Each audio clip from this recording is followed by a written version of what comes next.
काही गुप्त संकेत देतात. हे संकेत ओळखले तर आपल्याला समजतं की स्वामी आपल्या सोबत आहेत. आजच्या व्हिडिओत आपण जाणून घेणार आहोत, स्वामी महाराज मनोकामना पूर्ण करण्याआधी कोणते संकेत देतात, ते ओळखायचे कसे, हे सुद्धा मी तुम्हाला सांगणार आहे. स्वामींचे संकेत का मिळतात? तर स्वामी समर्थ केवळ देव नसून ते भक्तांचे मार्गदर्शक मानले जातात.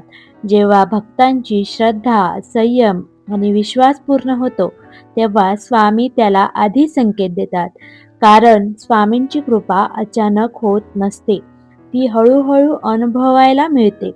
हे संकेत म्हणजे स्वामींचं आश्वासनच समजा. मी तुमच्या पाठीशी आहे, हे सदैव स्वामींच्या ओठी असायचं. अचानक मनात शांती मिळते.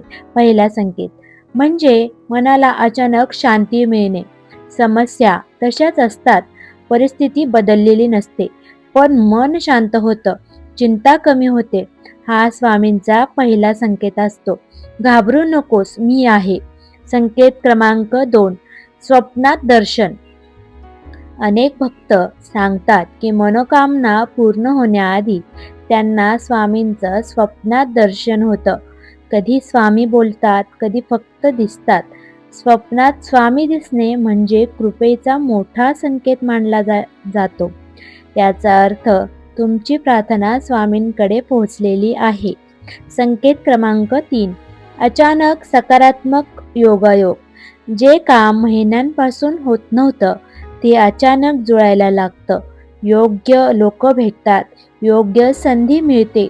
हा योगायोग नसतो. भक्तांच्या मते हा स्वामींचा अदृश्य हात असतो.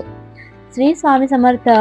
तर संकेत आहे 5वा, स्वामींचं नाव वारंवार ऐकू येणे.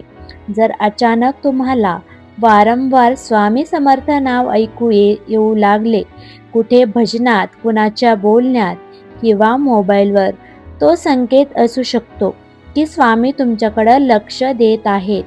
संकेत क्रमांक 6, अडचणी कमी होणे. मनोकामना पूर्ण होण्याआधी मोठ्या अडचणी कमी होऊ लागतात. अडथळे दूर होतात.